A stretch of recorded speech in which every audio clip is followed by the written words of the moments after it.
Here we go. Hello, Here we go. Hey. Classic. guys. The musician's got to be fashionably Here we late. go.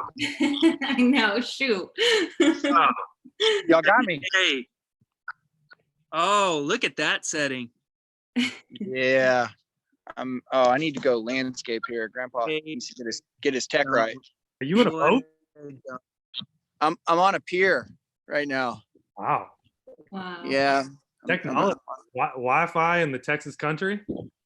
Well, I'm going off over cell service here, and my uncle decided that now would be a good time to brush hog, so he's on the tractor in the background. So if there's some background noise, that's why.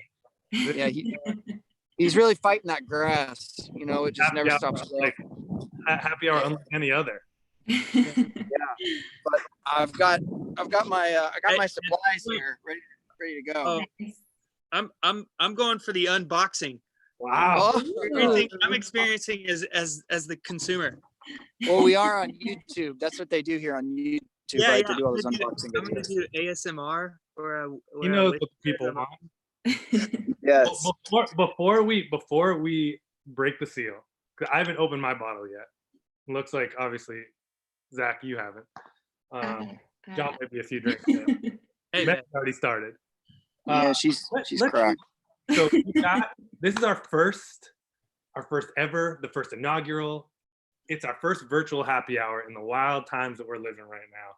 And there is no better group we'd rather kick this off with than Meg from Huckberry, John and Zach from Jamestown Revival, and a couple of big bottles of whiskey. Pioneers. We're pioneers, guys. Tough Friday. Tough Friday. Yeah. Man. Well, let's do a quick. So we got a fun little agenda. Obviously, we want this to be casual. We want to embrace just the Friday mentality, pouring a stiff drink, catching up with friends. But we wanted to add a little bit of extra spice to this. We wanted to keep things interesting. So we put together, and you guys haven't seen this yet. This isn't just, part of the show. We put together an agenda of questions, some would you rathers, some Jamestown specific questions, and then a few rapid fire. Just not that we would have any trouble filling the air and filling the time. We've spent many years together drinking a lot of whiskey, but We've had some good nights together. we have. But we want to keep things fresh. And so we've got some prompts that we're going to follow, and we can go off script. We can go back on script, but we are going to answer every single one of these questions because we had you guys in mind when we put them together. All right, I'm ready. Good luck. So the first ever Huckberry Happy Hour with our updated agenda. I think we've got Matt back in Huckberry HQ that's going to be sharing with us what these questions are. I think on this screen above. This is the first time we're doing this. This is as live as it gets. So I love it. run to the bathroom. My kid jumps into the frame. Like, we're embracing it all. Yeah, I like it. So, My uncle drives by on the tractor. Yeah. if you're still inspired, maybe you can get a little tractor. She thinks my tractor's sexy. yeah, we could go into that. I like it. So real quick, let's do a very quick, I just did a little introduction, but I think it's worth that everyone on this call introduces themselves, says where they are, and then we'll get into like what we're drinking. Another question, who you are and how are you feeling these days? Meg, kick us off. All right. So I'm Meg. I head up the home department here at Huckberry. I feel so much like a city folk now that I've seen both Zach and John's backgrounds.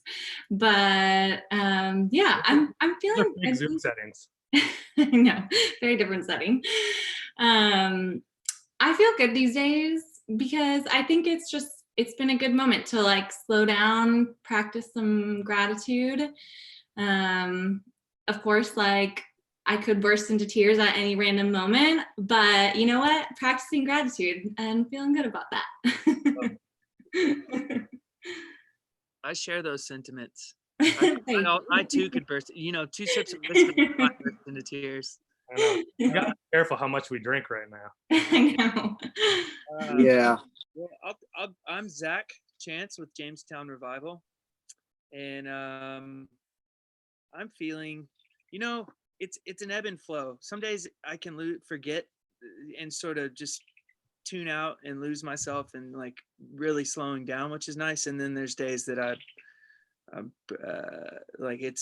doing good to get out of bed. So it's all it's a crapshoot really on a day-to-day basis. And I am Jonathan with Jamestown Revival, and I am feeling like a man who's been wearing camouflage Crocs for the past 20 some odd days.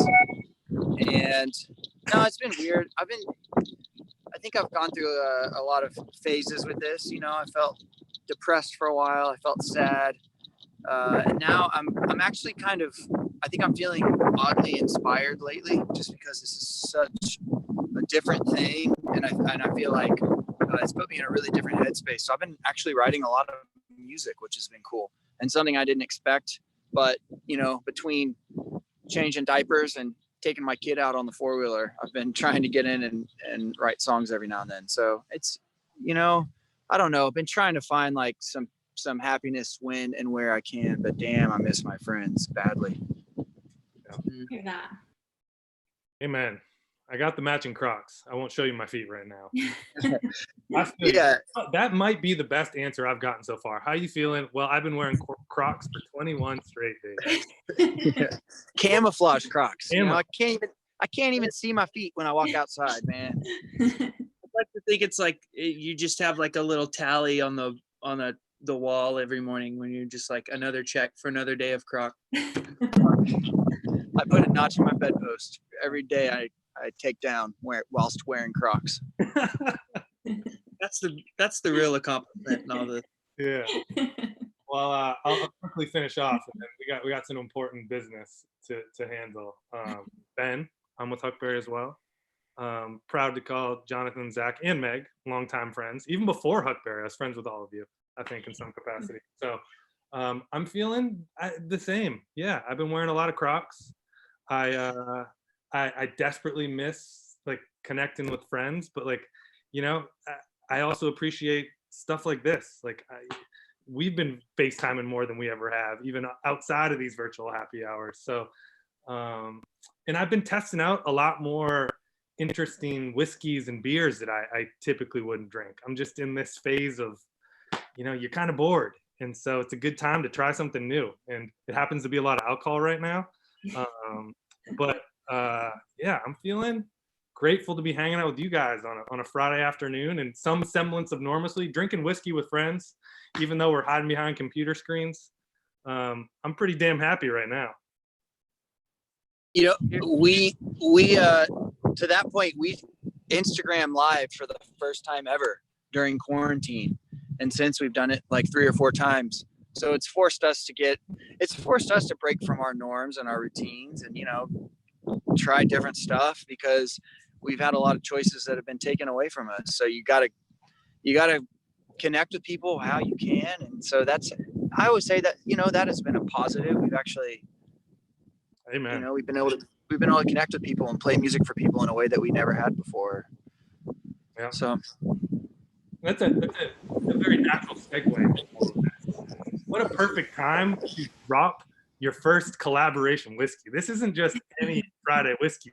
We're drinking Jamestown Revival Oak and Eden Round Prairie Rye. And Jonathan, correct me if I'm wrong, but you are on Round Prairie Road or nearby.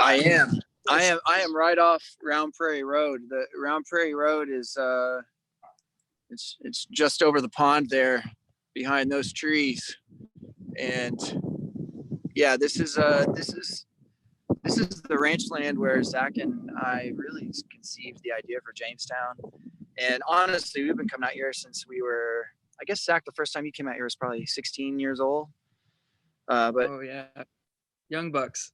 But yeah, it's been in my family since long before I was born. And so this place is always a very important place to us. And, we wrote a song about this place and we've shared some of our best memories about this place. And so naturally, we named our first whiskey collaboration after this place. Love it. So should we, before we get into, I can't tell you how. So you guys graciously sent me a couple bottles earlier this week, and they've been sitting on my counter, and I have not broken them in yet. So this truly is my very I'm first. impressed with your self-control. Know me long enough. It's hard. So should we? I know Meg's already got her drink poured. She beat us to it. Yeah.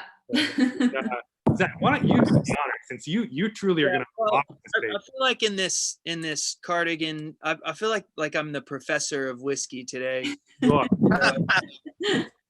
As I'm seeing myself in the camera. So I brought this along just so all our vices are covered here. And Tell us, Professor. we're gonna do a unboxing here.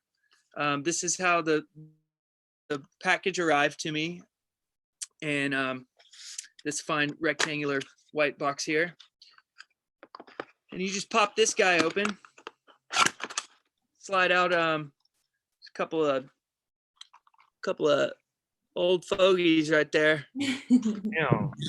Zach, this is my first YouTube unboxing video, by the way. Yeah, I'm really working on. I'm gonna work on my ASMR a little bit. And here we go. This is bottle number 76 of the first batch. Oh damn! I didn't even notice that. But I don't know what bottle y'all are sitting on. I got 203, 202, and 201. I got 3 bottles. I'm rocking 77. Yeah. I love I it. think we actually have bottle number 1 out in Huntsville, but we made a pact to never open it. So John just stuck it on a shelf. I love it. All right.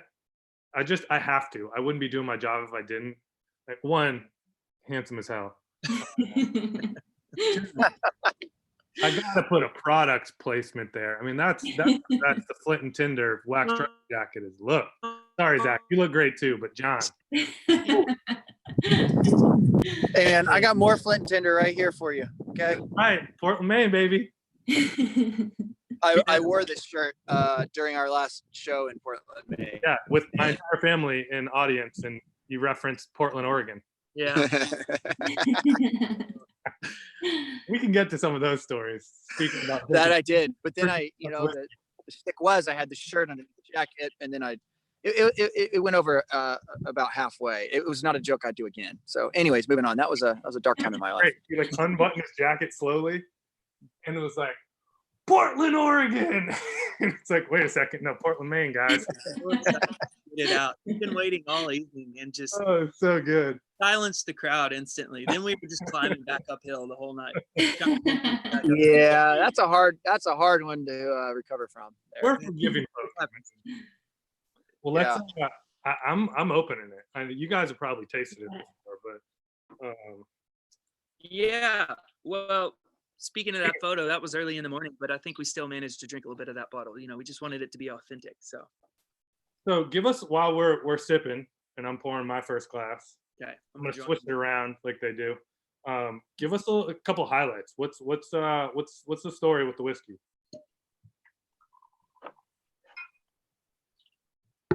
John, why don't you fire away? Oh, sorry. I had it muted. Got some background noise out here. We tried a bunch of different combinations and recipes, and to cut to the chase, we ended up going with a rye over a bourbon, just because Zach and I, we're big fans of High West. Their Rendezvous Rye was a staple of ours when we were recording Utah. And I think we've always been drawn towards, that spicy, colorful flavor that you get with a rye, rather than, the more of the sweetness. And I think a lot of times more of the smoothness that you get with a bourbon. And so we went with not only a rye, but a cask strength rye. So it's 115 proof. So you do the math, it's like 54.5% alcohol. It's a strong drink to drink straight. It means it's not cut with water, which, if you want to throw a couple ice cubes in there and mellow it out, you can. And if you want to get the full gamut, you can go straight. And so we tried settled on this recipe, and then it was a matter of what kind of wood did we want to bottle finish it with, and so we tried a couple different woods, and what we ended up going with was a French oak. Can you hear me? Am I coming through all right? Yeah, we ended up, it was incredible, the differences in flavors between the woods that after they'd sat in the bottle with the whiskey after a couple months. And the French oak, it almost imparted, I don't want to say peatiness, but almost, it was almost more of like a leathery flavor that the American oak just wasn't imparting into the whiskey. Spice. Yeah, and so we all really agreed that was, and my uncle's waving to me. He's coming through on the tractor there. Really good timing. That was the French oak. As much as we just wanted American oak, just because, like, you know, cask strength rye with American oak, the French oak just really it took honors, and so we went with that. And quite honestly, it's a damn good whiskey, if I don't say so myself. It's really good. I still haven't taken a sip yet, but I pretend like I know what I'm doing, sniffing it, picking out the tasting notes. I brought one of my favorite mugs. I couldn't go with the glass. I had to get festive. So you drinking it neat? Do you recommend? I mean, you said it's good with a couple rocks, but yeah, I'm drinking it. I'm drinking it neat, and you know, we actually learned this a couple tours ago. We were at a whiskey distillery doing a tour, and the head distiller took us on, showed us, you know, kind of the inner workings of the distillery, and showed us some really cool stuff. And what she said was, she's like, "Do y'all know how to taste whiskey?" We're like, "Well, of course we know how to taste whiskey." But everyone's kind of wondering what she's actually talking about. And wow, there's a snake swimming across the pond right now. That's pretty cool. Let's see how close he gets. See if I can get him on camera. But anyways, refocusing. So she said what you're supposed to do is, and I'd never actually done it like this, you take what she called a pea-sized grain of whiskey, just sip a little pea-sized grain, and you sort of swish that around your mouth. Not enough to even swallow, just to sort of prepare your palate, if you will. And then after that, you take a full, you take a breath, you hold your breath at the top of the breath, not like crazy, don't like hyperventilate yourself, just like a normal breath, but you stop your breath at the top, you take it, and the first thing you do is exhale out of your mouth. And what that does is expel the alcohol vapors. Ooh. Mm. Look at this little snake. He's coming up to see me. See him right there? He's a heavy drinker. Cute. Yeah. See it? He wants live TV. Yeah. He wants a little rye. Ben, you see the snake in your screen too? Oh, yeah. There he is. He's coming by. Yeah. Okay. National Geographic and whiskey. I don't know, ever gonna imagine. That's how she recommended us to taste whiskey when we're tasting whiskey, and it really it was pretty enlightening. Yeah, so a wider range of the flavors. I also think I'm going neat now, but I have to say it makes a pretty damn good old fashioned as well, which I'm a fan of from time to time. So, you know, I don't know if you want to waste it on mixing it with other things, but if you want to change it up, I'm a fan of throwing that in there. I mean, I've got 3 bottles here, so you got plenty to go around. Yeah. Meg, how do you prefer your whiskey? Neat, rocks? I think, you know, I like a little bit of water, rocks. So yeah, definitely rocks for me. Sorry. First sip. I'm a fan of rocks. Cube. Give me cube. I think a little water does open up the whiskey a little bit. Yeah. Cheers. Cheers, y'all. Thank y'all for having us. Cheers to everyone tuning in. It's been fun to see people in the chat are chiming in with what they're drinking. So nice. Next time we'll get out further ahead and everyone will be drinking Oak and Eden with us because it's available, right? Like you go to oakandeden.com and pick up a bottle. It is, yeah. I wish I could see what people are saying. Share them. Yeah, we'll be sure and share Ben's address, and you can just swing by and he'll pour you a shot. Yeah. Cheers, y'all. Yeah. Cheers. Well, this is tasty. This is very, very tasty. Meg, you got some rocks? You got some rocks and water working? Yep, I do. Yeah. It's pretty good. I Man. feel like, yeah, I like it with just a little bit of water.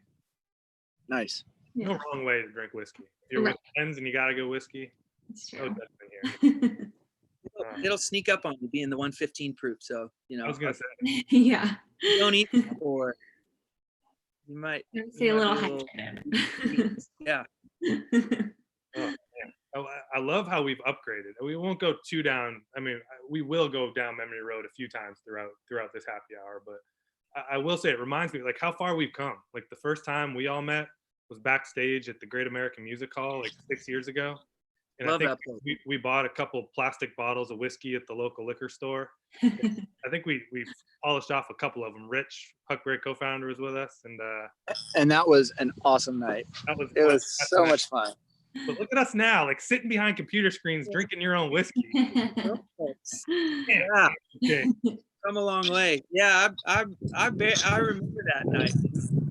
I remember that night. Yeah. Well, let's we've broken the whiskey. We'll be sipping it throughout. I'm sure we'll have notes and sort of chiming in on sort of what glass we're on and what we're tasting. But how do you guys feel about jumping into a quick round of Would You Rather? Hit me. Jump right in. There's no better icebreaker. So we put together a couple Would You Rathers. We can go off script a little bit if you guys got one too. Remember, this is still got to be PG-13. This is on the Huckberry channel. We played some Would You Rathers over the course of our time together. So let's start with one that's on theme as we're drinking whiskey, thinking about what we're drinking at home during this time of quarantine. Would you rather have one bottle of Pappy, one case of Jim Beam, or unlimited White Claw? And everyone's got to answer this. And so in current settings, quarantine, what would you rather have? Okay, so One bottle, like a the case rest of the Jim life. Beam. Case of Jim Beam. That's an easy one. Damn, slam dunk for you. Really? Yeah. I Nick. would, because quarantine is a long period of time. Okay. That was my thought. That's why I said unlimited White Claw. I gotta make. I know. I think It's really about efficiency. Yeah. I think White Claw gives you the water a little bit. We don't know how long this is gonna last for. You got to stay hydrated during these times, you know? It's canned water, basically. That's a good point. Good point about hydration. You know, You saying you would choose White Claw? Meg? Oh yeah, What- yeah. It's canned water with alcohol. What flavor would you go with? I think I'm a big fan of the grapefruit or the lime. Interesting. Yeah. great. I can get down at the grapefruit. I can get down on those. The White Claw sneak up on you though. Every They time do. I tried to hate them, and then I had a hangover one time, and I couldn't drink anything the next day at a bachelor party, and someone handed me a White Claw, and I begrudgingly drank it, and 6 later, it felt amazing. not above it. It all gets the job done. So you guys, case of Jim Beam. I would go case of Jim Beam. I think, I think it's a happy medium, because a case is going to last you for quite some time. And I don't know. I feel like White Claw, all that sugar, you're going to get tired of it after a while. True. My reasoning is, of course, I would love to have the bottle, but I know I'm going to finish it before I can go back out in the world and get more or ever get my hands on some. And that last drink is going to be really depressing. And I just would like to avoid that feeling. There's already enough to be depressed about right now, That's a good point, Zach. That's a good point. I originally, you guys are very rational. I appreciate your thinking here. I originally was thinking Pappy just because it's the little things to look forward to. You're right. Yeah. On Saturday nights, I pour myself a half ounce of Pappy. But to your point, if this extends longer, that last night, if that's all you've been hanging on for, that's going to be It's gonna be a dark night, bro. Dark night. All the Pappy's gone. What do I have left? Gone. Yeah. All right. Well, hey, Really about managing. It's about managing expectations. If Yeah. If my first car was a Ferrari, then what I guess do I think about? Transportation. I'm also kind of like Jim Beam just reminds me of like mixed drinks in college. Yeah. But maybe I was drinking the wrong kind of Jim Beam. But everyone had their own answer. That's a good would you rather when everyone can kind of depend. I like it. So props to Arlo if he's watching, who put that question together over. That's a solid question. Good question. It's a good icebreaker. All right. Here's a more fun one. I love this one. So all songs exist, right? Every song that's been written exists, but they are all performed by Pitbull. Or only one song exists, but it's a Pitbull song and it can be performed by every artist. So really we could break it down in another way. Like all Jamestown Revival songs have been written, but the only person that's allowed to sing them is Pitbull, or the only song Jamestown Revival can ever sing is a Pitbull song.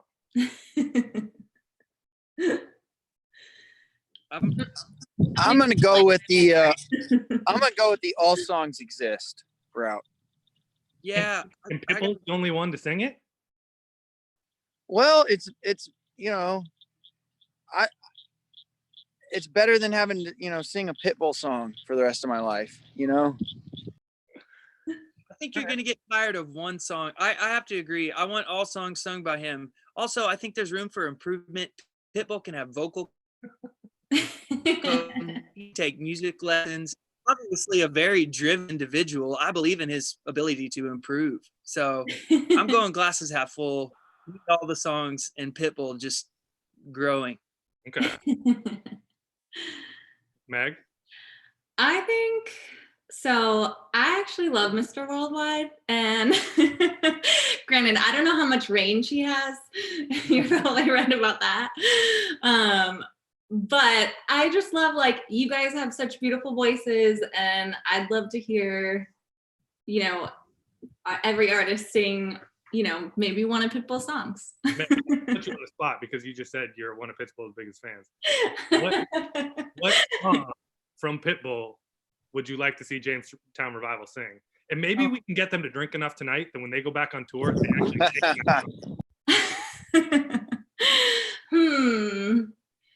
What about, can you do Timber? We'll bring in Kesha. I don't know what that song is, but I'm not surprised. next time we're in San Francisco, we'll stop by the office and we'll do our best. Appreciate that. I'm with Meg.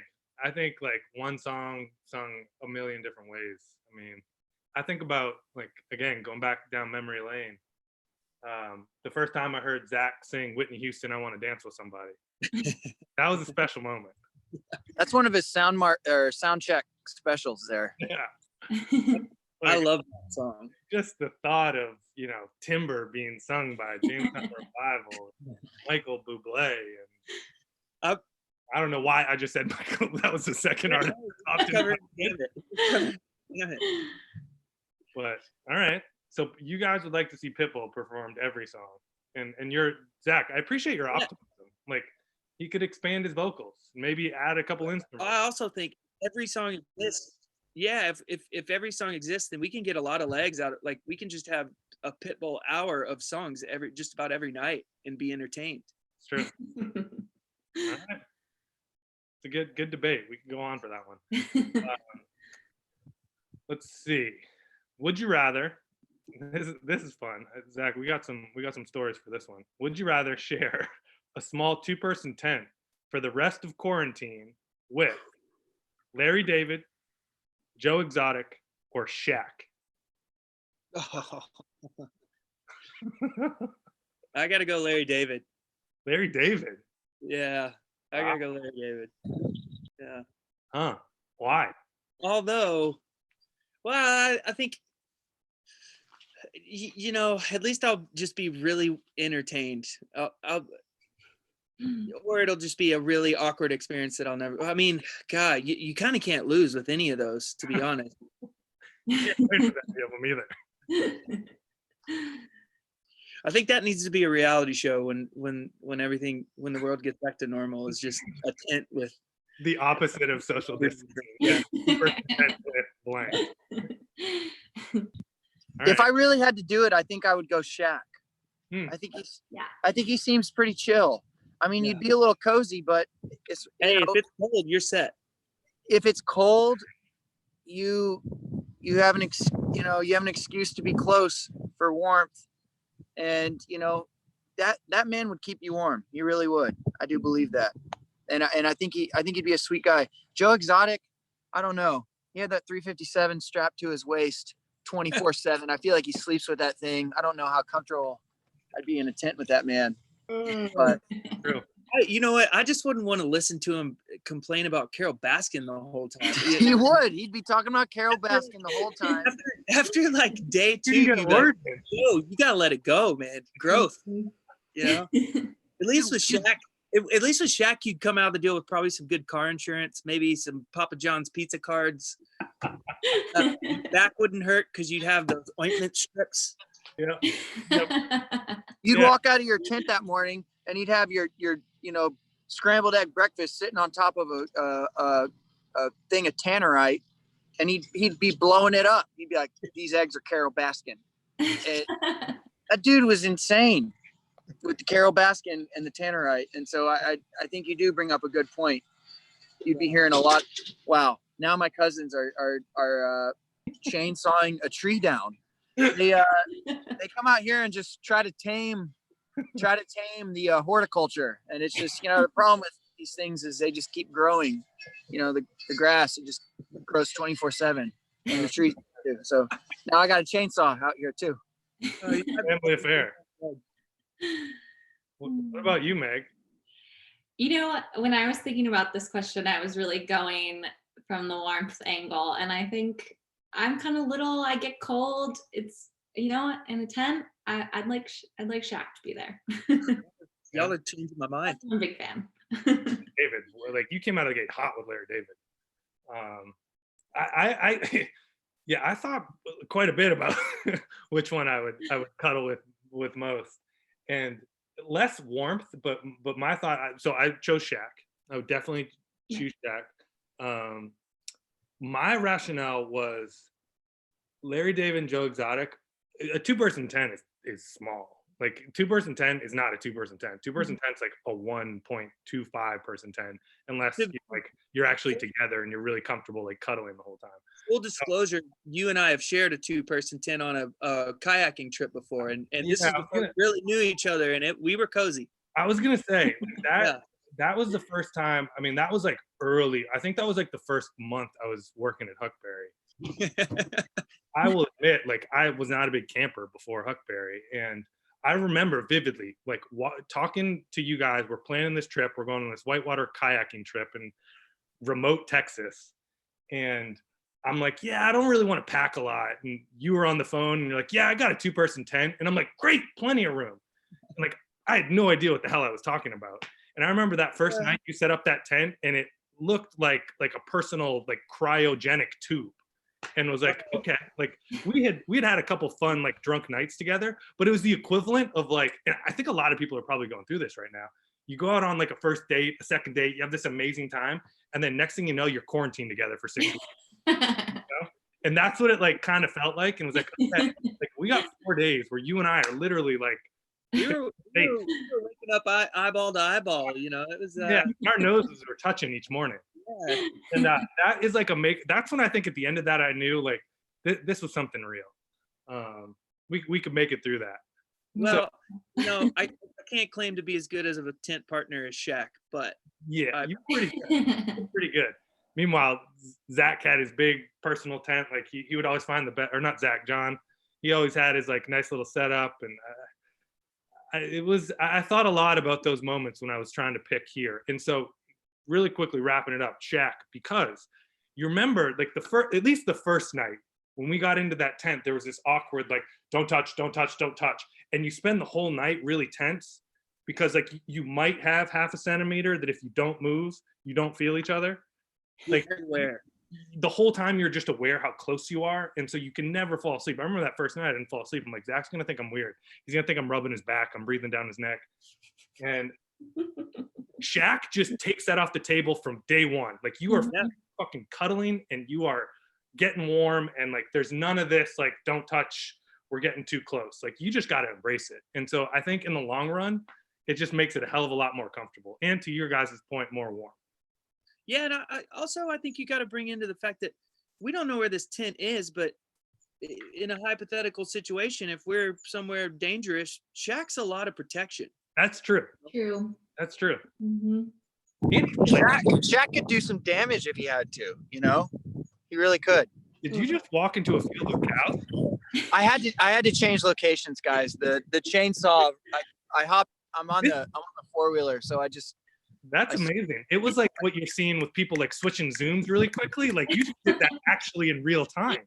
yeah, I had to zip out amongst the bovine creatures. They're a nice quiet bunch out here. The chainsaw really put me over the edge. I love that they've accepted you as one of their own. Yeah, I'm basically I'm like bovine king. I'm actually filming a documentary right now. How's everyone doing? Anyone need a refill? Yeah, I think I do.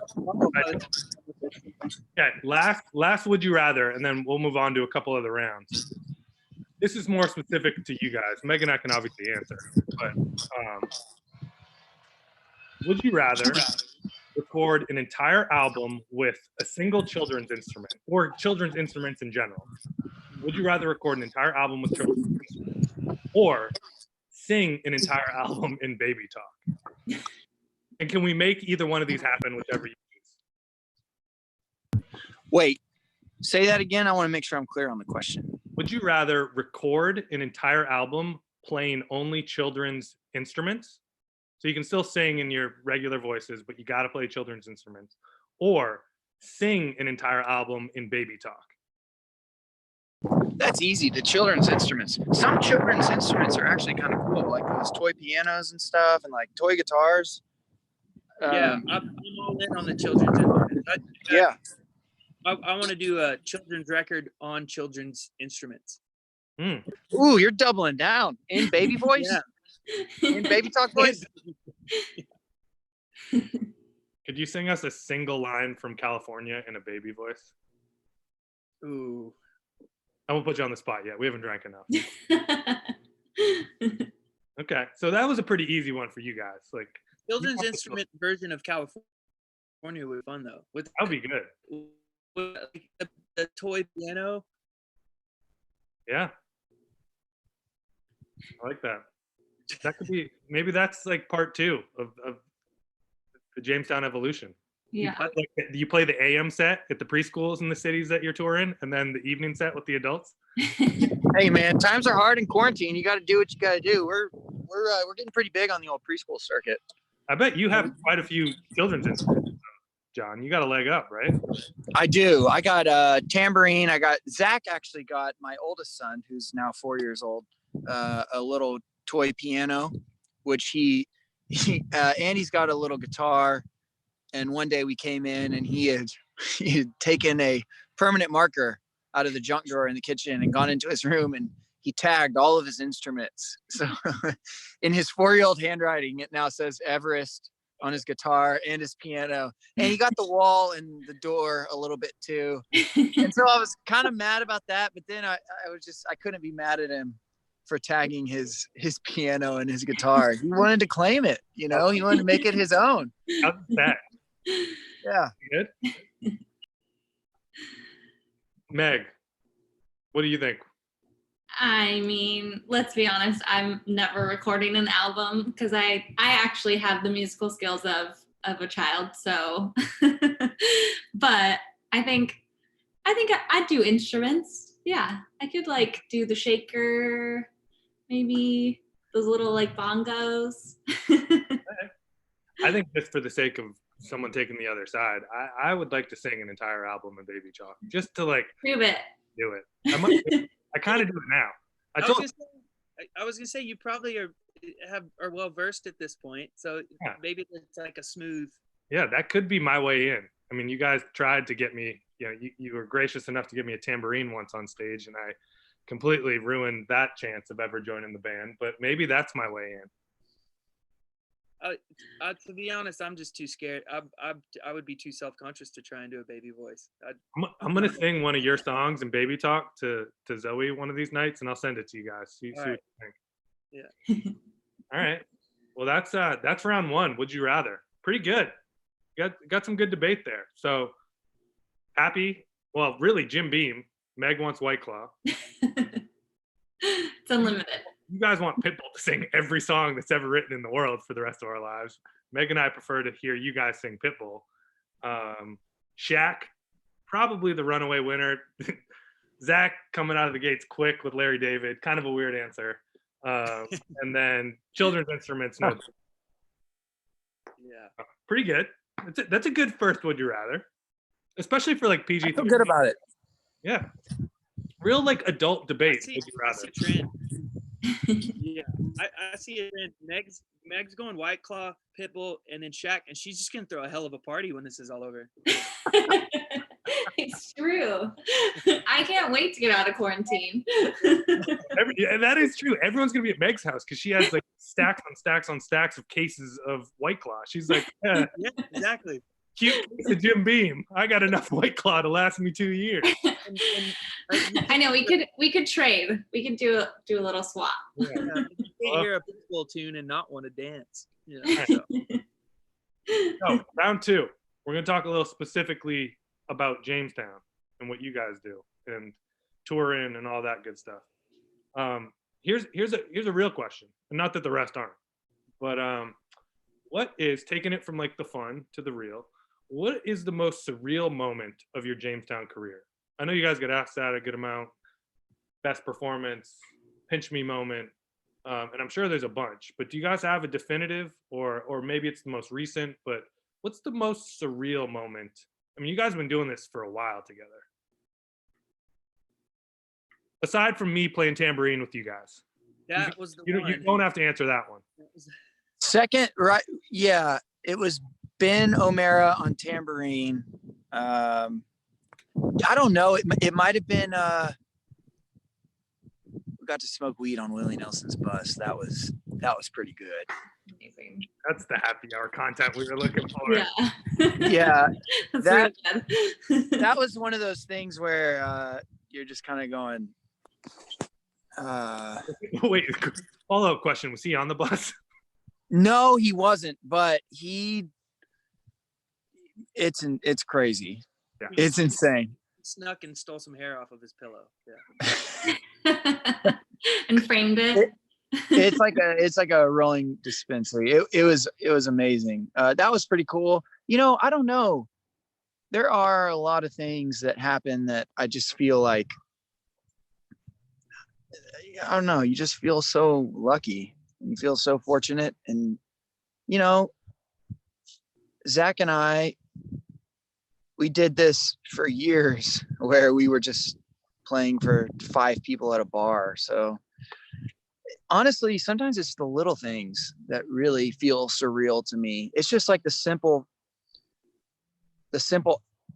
act of, like, after a show, getting to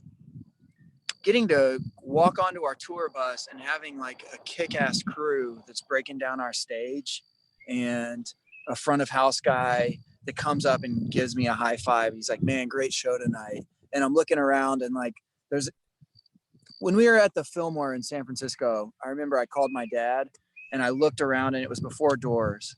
And I thought, man, how insane is it that we're playing the Fillmore? I remember playing a place called Hotel Utah in San Francisco. That was literally, there weren't even 5 people there to see us play.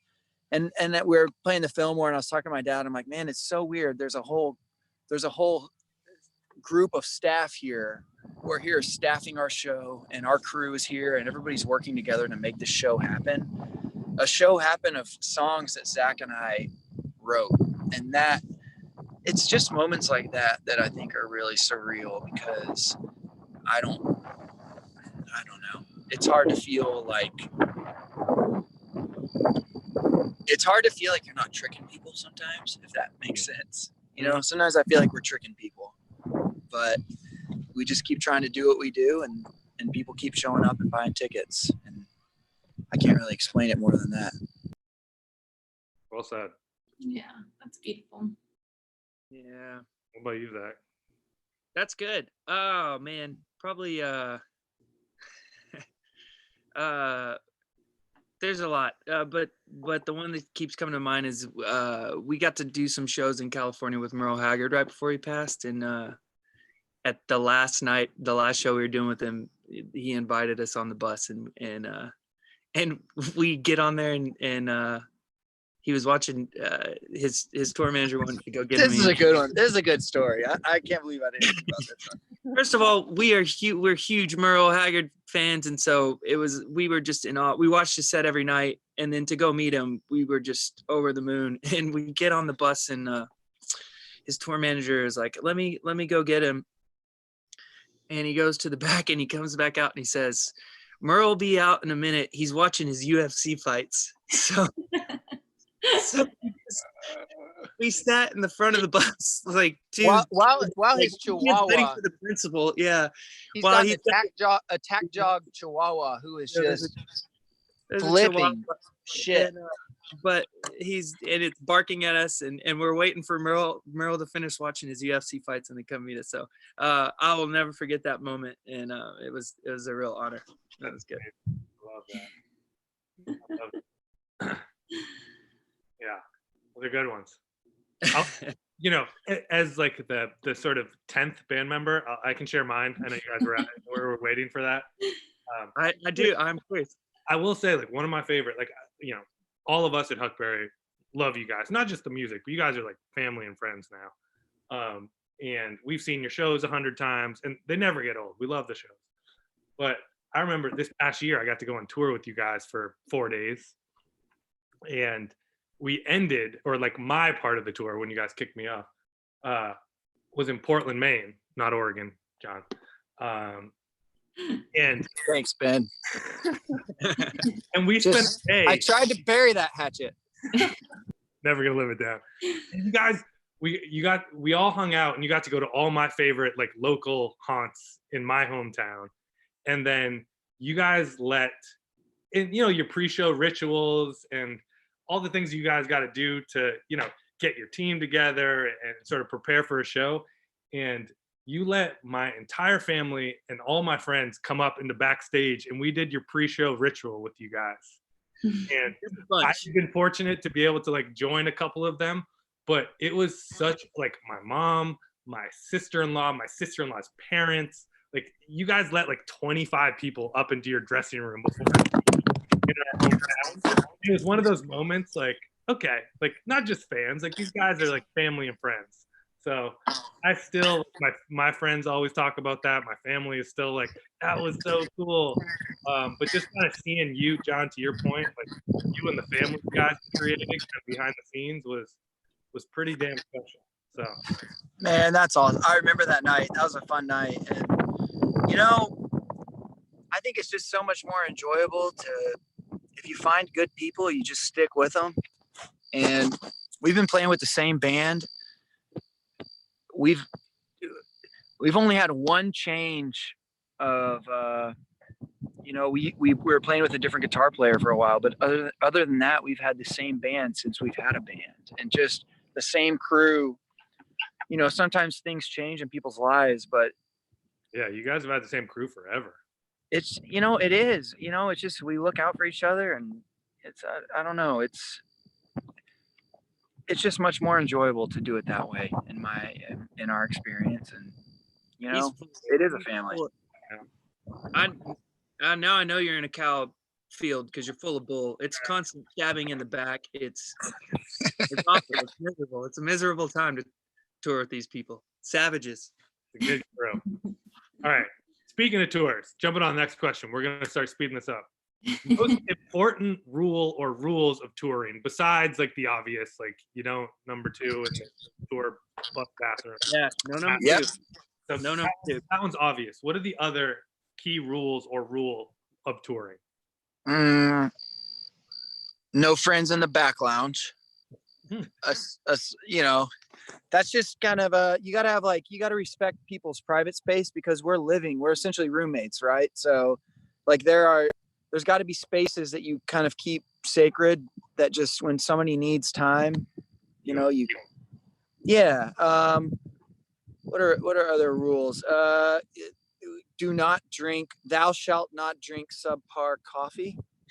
I It's have, a I have, very I have two big ones. Okay. Don't eat somebody else's leftovers in the fridge. yeah. There's been hell to pay for that. Universal, right? Yeah. And then if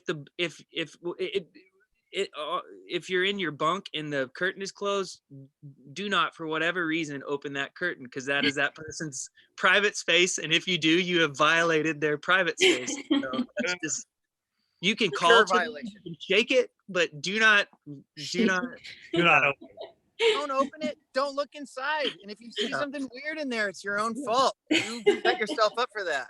That is everybody's individual spot, and you have to respect that. So. That curtain might as well be a 4-inch thick steel door. Yeah. Like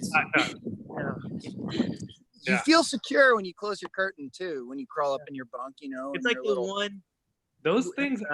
It's the one place you have privacy during the whole day, pretty much, and so it's sacred time for everybody.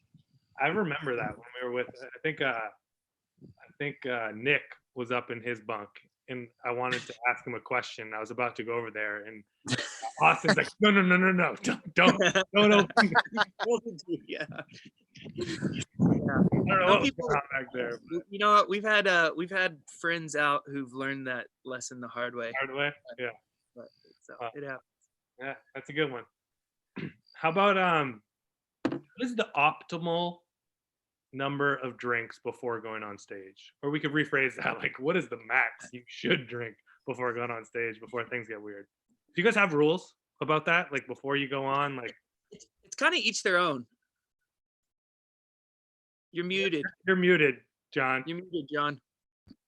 Oh, I said, you know, maybe that depends on the venue. If we're in backwoods Louisiana, maybe that number goes up a little bit. If we're in a fine city such as San Francisco, you know, we need to behave ourselves a little bit more. We need to be a little bit more astute. Yeah, it depends on the evening. It depends on where you were the night before. It's certainly, you know, we're not getting any younger. So when we were younger, the drink count was usually higher before shows, and now we've brought it to a more responsible level. I try to save most of my drinking for after the show now.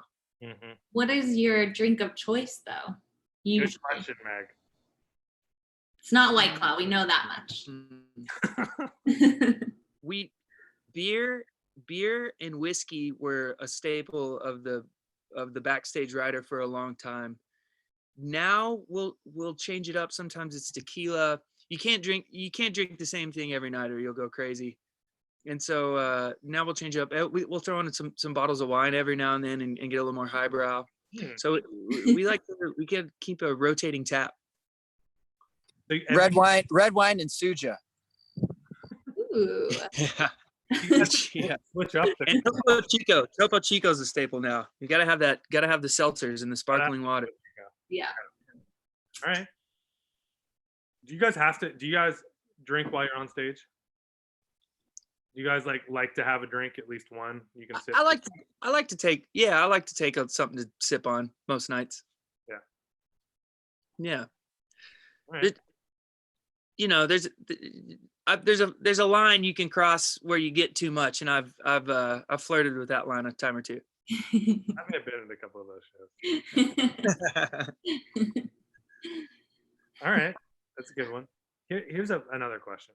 You guys, like, it's kind of the, you know, for us that don't sing as a career, like we were talking about Whitney Houston and I Want to Dance with Somebody, like I belt that out when I'm in the shower, right? That's my time to shine. Like I pretend I'm on stage and I'm a rock star. People who sing for a living, do you sing in the shower? Good question. Thank you, Meg. Mm-hmm. Yeah, guilty. You do. I don't. Because, you know, lots of things have changed since I had kids. You don't have time for leisurely showers.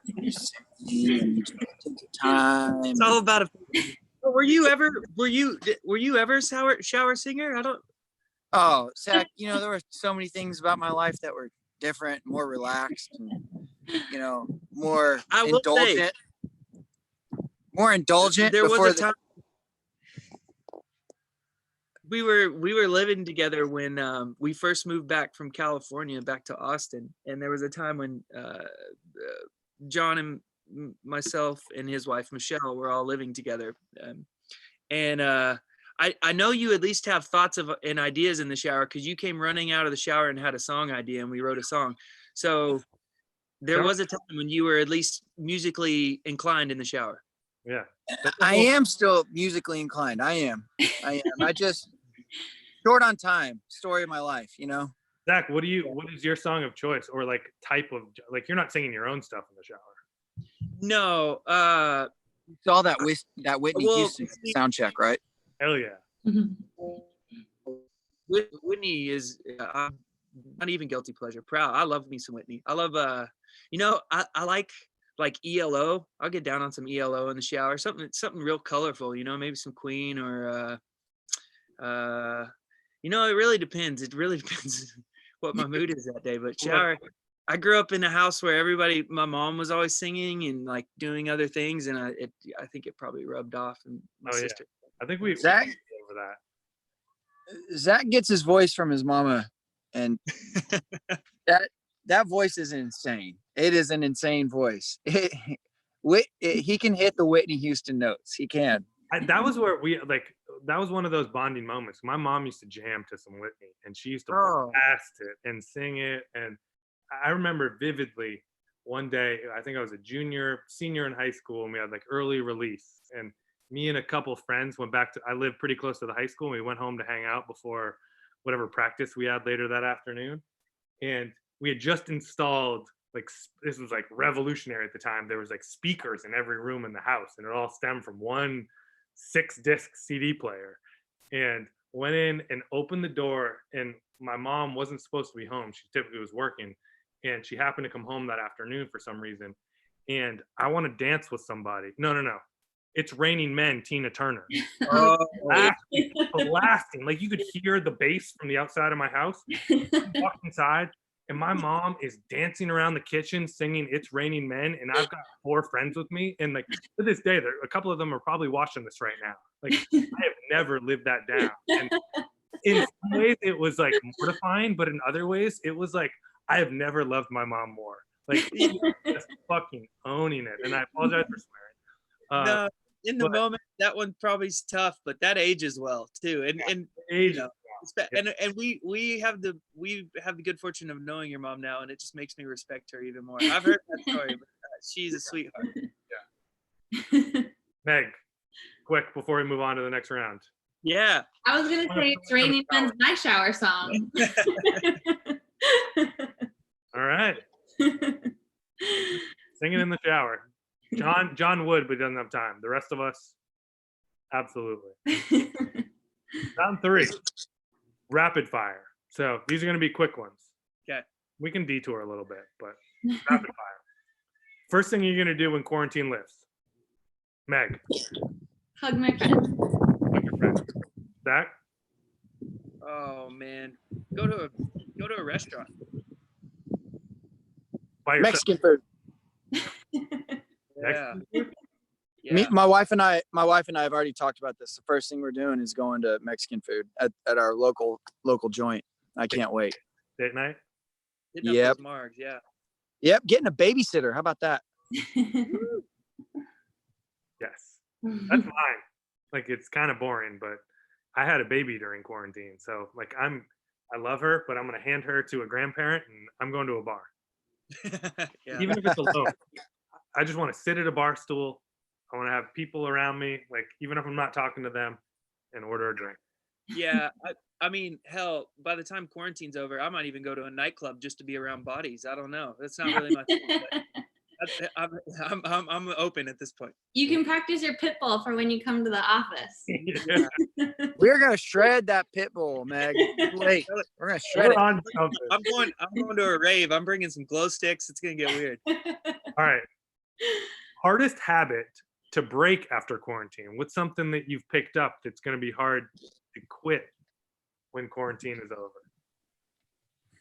Zach. Oh man, I am crushing coffee. I have like 4 rounds of coffee every day, and I just can't. It's because I don't have a set bedtime really, so I got to tame the coffee probably and the drinking. Meg? I don't know if I should say this live, but I feel like I've been cutting down on the showers, but I'm conserving water. I should probably shower a little bit more often when this is all over. The hardest habit to quit is lack of showers. Yeah, I mean, like move it back up to like, once or twice a week. John, what's your habit you gotta give up? Honestly, I probably seem super cheesy for saying this, but we've been every day going on these night rides, evening rides with the kids, and taking the kids on the quads. And it's going to be weird going back into we live in a neighborhood, in our house, we don't live on the ranch full time. And so I don't know, it's going to be weird going back into a neighborhood where there's traffic and, the sound of cars driving by rather than the sound of crickets and frogs and cows. We've really kind of embraced it out here. And it took, after a couple of weeks, it's gotten pretty comfortable. We've assimilated it a little bit. There's no turning back. You gotta switch to that. Album number 3, man. I'm telling you. Hardest habit. Mine, I don't know. Like I'm gonna go completely off the wall, and it's not gonna make sense. This quarantine, like every morning, I have to eat granola, and I've never really eaten breakfast. But I said this to my wife the other day, and it doesn't make any sense. But I've been eating these like giant bowls of granola every morning, and it's part like I guess comforting, but also I don't know. Like I literally am going through like 4 boxes of granola every week. Are you It might be like stress eating, but in my head I'm like, this is healthy. It's healthy. Yeah, but not when you eat like 2 bowls every morning for breakfast. So I don't know. Are you granola with yogurt? Is it just granola straight up? Do you put some milk on there? What's your? We put a little like fancy oat milk. See, I've been doing that with chocolate. I got chocolate, but it's organic Central Market, so I feel like it's healthy. I feel good about it. Yeah. So I don't know. As soon as quarantine, I'm like, we gotta stock. Everyone's like stocking up on TP. Like I'm like, we gotta stock up on granola. A lot. That's something I'm looking forward to quitting. Best thing you have cooked during quarantine? Because we're obviously cooking a little bit more. I gotta give it to my wife. She started baking bread, and fresh baked bread. So good. Not even, not like bread maker, just straight up big old ball of dough in the oven, and it's good, really good. Making sandwiches with some fresh baked bread. What Second type? to none. Just white bread. Good old fashioned white bread, and it's delish. Love it. Zach, you cooking anything? Man, my stuff's been pretty simple over here. Nothing comes to mind. I had a brisket the other day that was pretty good, but my burden of cooking it was like 25%. So that's an important. That's 1/4. Yeah. Contribution. All right, Meg, you're cooking. You run the whole home department, so you're testing out a lot over there. I think I've always been good at a roast chicken, but I think I've really perfected it now. A roast chicken. What's your secret? How do you cook it? That? There's a lot of people watching right now. I'll tell you off air. A roast chicken. All right. Yeah. Healthy. Yours was other than granola. What was yours? Man, I have not cooked at all. I cook like a fried egg to put on stuff, but yeah, I'm leaning a little too hard into this newborn excuse, but part of it's real. Like, no, it's real, man. It's real. But I don't know. Like I do cook a really good, like the perfect consistency for me of like a fried egg. Like I like it a little runny. I don't like it too runny. So I really nailed the egg, and I just put the egg on everything, like breakfast, lunch, dinner, just throw an egg. So that's my claim to fame with protein is fried egg. Hot sauce, like Meg knows. We got a hot sauce shop that we just launched. Another shameless plug, but well worth it. I have like 17 hot sauces in Oh, cupboards, and I've seen these hot sauces. Yeah. like eggs is the perfect like palette for hot sauces. Like It is. like every single hot sauce on an egg. So I basically cook a fried egg every day just to try and eat a hot sauce. So that's my I have to say that truffle hot sauce is phenomenal. pretty amazing. Man, you can put that on anything. Yeah. You got just buy one of everyone in that shop. They're all amazing. Meg's done an incredible job curating. Thank you. Yeah. They are all delicious. Well Right. done. Yeah. I have them all in my We my have cupboard. we have an entire shelf in our kitchen that's just all my hot sauces. But that's when I go. I don't know if you ever been to, like, do y'all know what's the Firehouse Subs? Yeah. Oh yeah. So they have like all the hot sauces. Anytime I go to a place with a hot sauce bar, I can't control myself. I have to just get like a container of every one, and I'm never gonna get them all. But it's just it's like, oh, it's too many options. I can't control myself. Yeah. We'll send you some so you can have them at home too and have that same experience. All right. Next question. We'll do a rapid fire for this one. Favorite and least favorite song to cover. Freebird. For both. Yeah. Love hate. It's both. Yeah, it's both. Yeah, Freebird probably takes the cake for least, just because there's, somebody always has to crack the joke every show. Yeah. It never fails. Yeah. That's Pretty pretty sure someone wrote that in the YouTube channel. Yeah, Like too. first comment was Freebird. I may have screamed it before. No, might have it's, screamed it. I don't even get mad. It's just like it's a part of a show. Hey, Bird! Yeah, it's a part of a I show. think your tour manager screams at every show too, Austin, if he's watching. Yeah, well, we actually we had a guy. This is a slight detour, but we were playing in San Francisco one time, and after a song, I asked people how they were doing. Somebody get in the back says, "Bored," and so our tour manager will mess with us every show, and he'll like pick a different spot in the room and say "bored" at some point in the show. What about your favorite song to cover? You guys do some great covers. Probably Blind Paradise for me. Love that. Maybe Born on the Bayou, Creedence. That one's fun. That's a Yeah. fun. Yeah, that one always goes over well. Every time we play Paradise, I wish we would have written it. That's how I feel. Well, we tried. It's called Brown Prairie Road, Zach. What about have you ever played Whitney Houston on stage? Have you guys ever tried to cover something completely off the wall? We did. We'll do it. We'll play around with songs in sound check. But never covered. We covered a Wings tune. Let 'Em In, Paul McCartney song. It was pretty fun. All right. But that's probably the most out there cover we've done. Okay.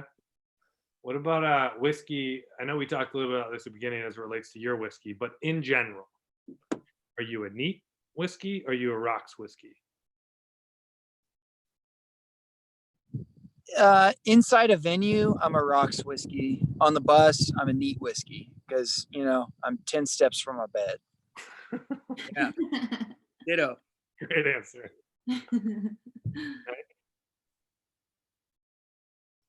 Me? Oh. Yeah.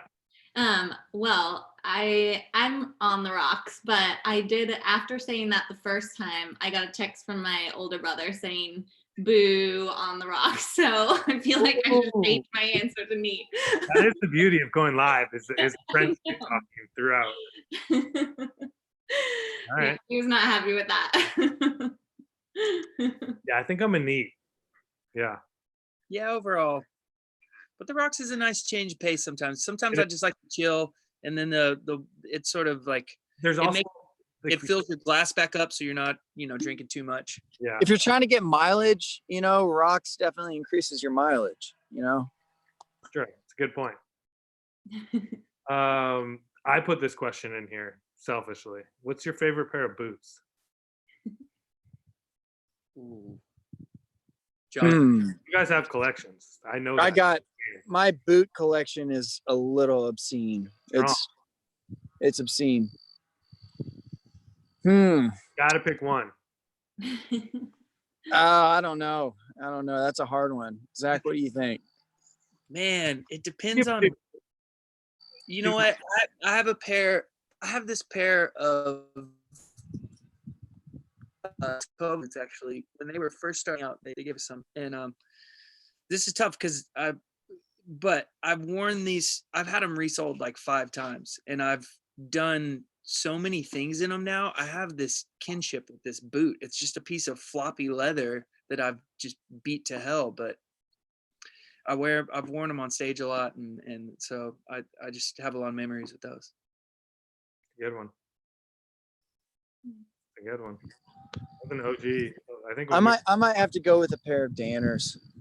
I got for you to say that. Yeah. Yeah, I love my Danners, man. I got some great cowboy boots.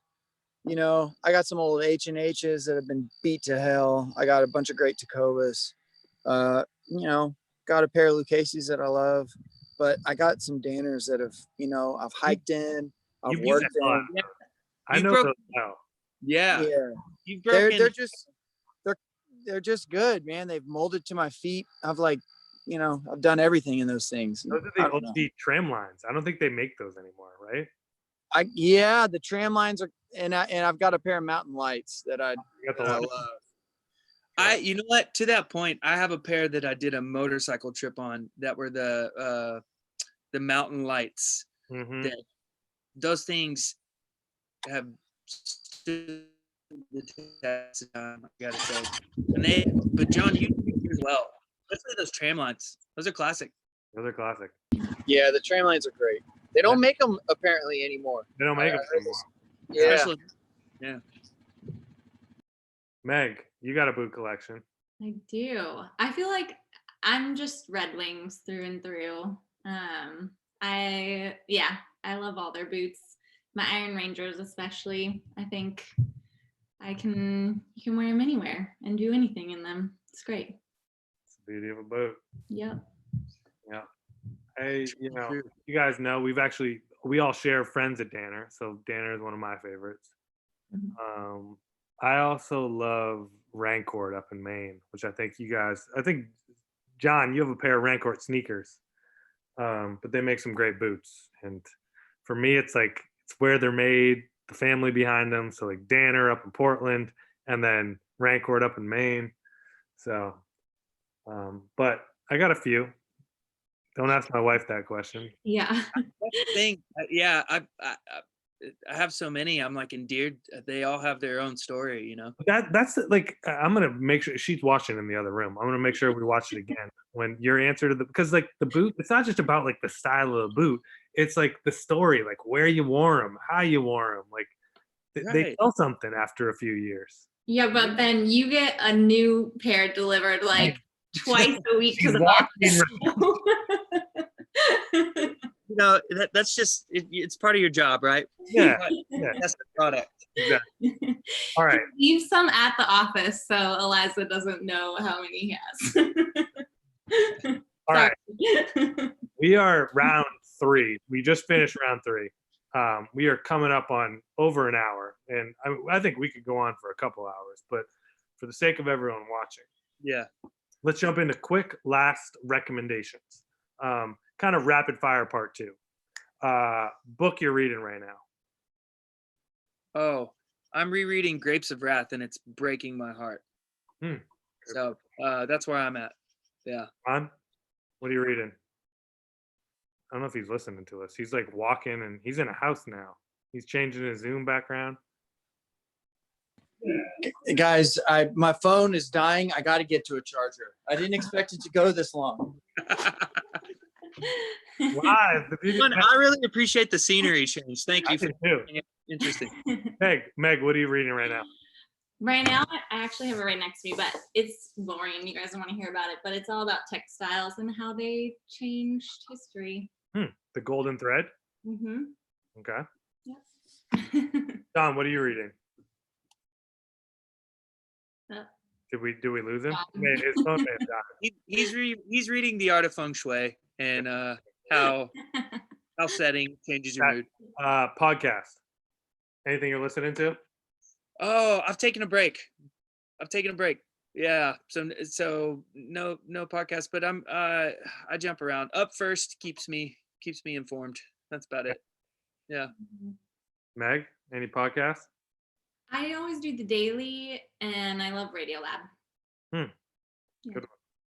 I'm listening to similar. I've taken a little bit of a break. I'm admittedly a little bit of a political junkie and just listen to all these different political shows, but I just can't anymore. What I'm listening to though, outside of news, Texas Monthly. Shout out to Texas. Boomtown. Boomtown. I loved it. Yeah, it's awesome. Yeah, It. that hit pretty close to home because I grew up up until basically to high school where I moved to meet John. I grew up in that part of the country, so that was. I was gonna ask you, yeah. Yeah, so that's a good one. Boomtown, Texas Monthly, great. It's about what's the town? Permian Basin, like Midland, Odessa. Permian Basin, yeah. So fascinating. Like it's a 10-part series. I listen to it every morning on my walks. It's just like it's basically like a book on tape, but really, really interesting.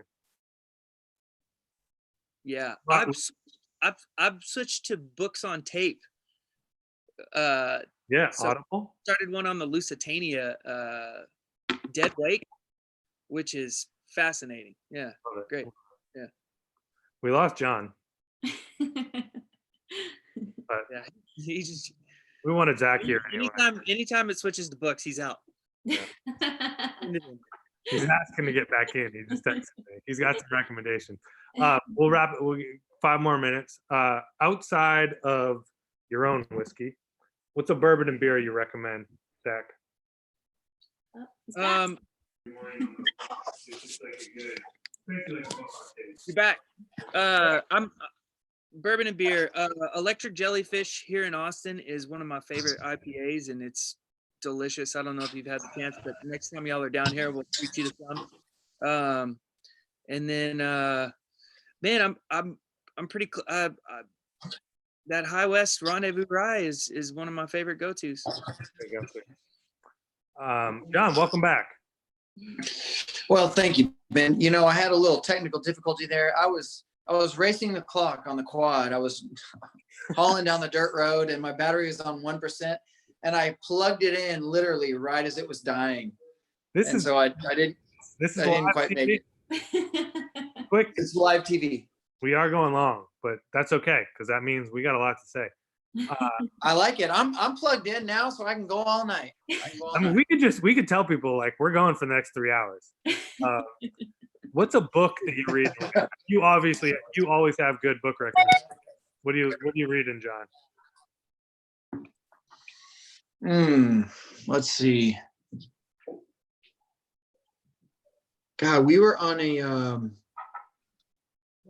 we did a podcast with Robert Earl Keen, and God, I can't remember the name of the book. This is awful. I didn't bring it with me to quarantine. I'm gonna have to get back to you on that, Ben. I ain't been doing much reading. I've been changing lots of diapers. Been Four-wheeling, running around with the cows. Yeah, no time for books these days. Been writing songs. That's good. That'll count as my literature. All right. Any other random miscellaneous recommendations you guys would give right now?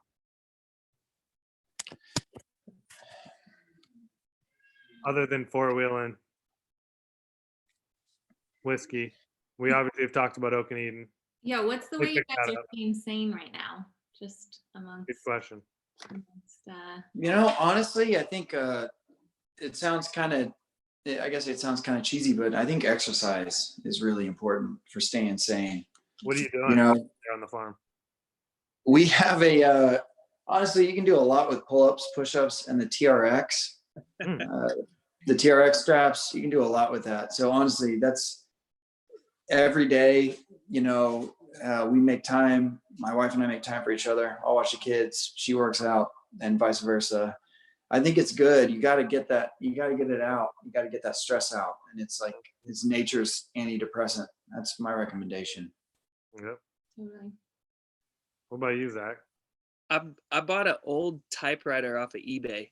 And Oh, come on, Zach. Oh, I say so- working You out. up. You say old vintage typewriter. Come well, on. okay, so I bought them just because they're fascinating, and then it's a functioning old Smith Corona, and I have to say it's fun to like do a little morning journal or just like sit with coffee and kind of type thoughts, a little freeform, and then I just find the whole instrument to be a really impressive. Just it's so tactile, so that's like my new pride and joy. It's not like I'm writing a novel or anything. I just think they're really impressive, and it'll probably turn into a paperweight at some point, but I'm still enamored with it. Yeah, That's a good one. Yeah. This is an aside, but my dad still uses a typewriter and doesn't have a cell phone. oh man, Yeah. It's I amazing. hope he stays. I love hearing people that can hold out. Yeah. He's not turn into technology anytime soon. So I'm sure he will be. That's amazing. Yeah, I mean, man, Zach just like showed us all up. I was gonna say the same thing, like exercise. But I may go buy a typewriter. Look, if only to like preserve a piece of like that's just a really cool, really That's awesome. cool piece of machinery and like and obviously it's not efficient, but I think it changes the way you approach ideas. Yeah. So Yeah, very and thoughtful. I gotta get on board. The exercise thing will keep you sane. If I go too many days without, I can kind of go in a hole. So you got to get a good sweat. All right, Meg, any final recommendations? How you staying sane? Things you want to pass along? Yeah, I think like I like to do a little yoga. You got to move the body, dance around a little bit, cook a little bit. Just Balance. keep it interesting. Yeah. And drink the Jamestown Revival. That's my answer. Drink the Jamestown Revival Brown Berry Rye. That's my recommendation for staying sane. But no, it's this type of stuff, guys. This was fun. Yeah, thanks for letting us be be guinea pigs together. Absolutely. Me too. Close. One thing you are grateful for. We're gonna end on gratitude. John. I'm going to have to say family because, when you can't be with your friends, family's all you've got. And I'm sure thankful for mine. Amen. Yeah. Family, friends, and Mother Nature. I think this has been a really cool reminder to like slow down and kind of appreciate how the world keeps turning when we're all incapacitated. Look out. We got a little bird nest outside our door right now, and they just hatched. So that stuff's really fun reminder. Love it. Things outside of everything that I concern myself on a day-to-day basis. Beautiful. Meg? I agree. I think just being super lucky to get to walk this life with the people that I do, and Huckberry. I'm grateful for Huckberry. And doing cool shit like this. This is great. Yeah. I have to say, I hope we get a chance to do this in person at some point afterwards, because it's Oh, absolutely. Yeah. We're doing this live. Next time we're all together. I like it. Yeah. family.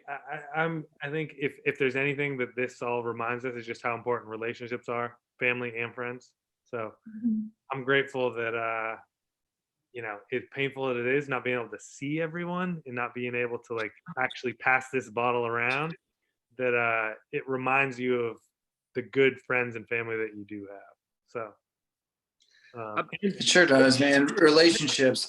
great I used to friends think with great taste in whiskey. You know what? I was gonna say, I'll cheers to that. And then I know how this whiskey works. I know it works well because we're all getting sentimental. It's like We're drinking probably with. the next 20 minutes. no, the thing, it's funny because before this happened, I always, I told my wife I could live in a cabin in the woods and, we could be hermits. I would never have to see anybody. And after this, I've realized how much that's actually completely false. And I do need my friends and all the relationships in my life. It's honestly made me recognize that and appreciate the relationships I have and just long and yearn for those. And it's made me learn something about myself, because I think when you got your friends at your fingertips, you take them for granted. And when they get taken away, you start to really realize that they are an integral part of your life. Absolutely. Also, Um, what were you gonna say, Zach? I just gotta say before we wrap, thanks to all the people still going to work, medical workers, people who are doing the essentials while we sit around and drink whiskey. Thank you. If anybody's still watching, that's a big part of it. So thank you. Absolutely. Yeah, well said. Well said. Well, boys, great to connect. Thanks for sharing your whiskey. Yeah, thank you. Jamestown. Good to see y'all's faces. Great to see your faces.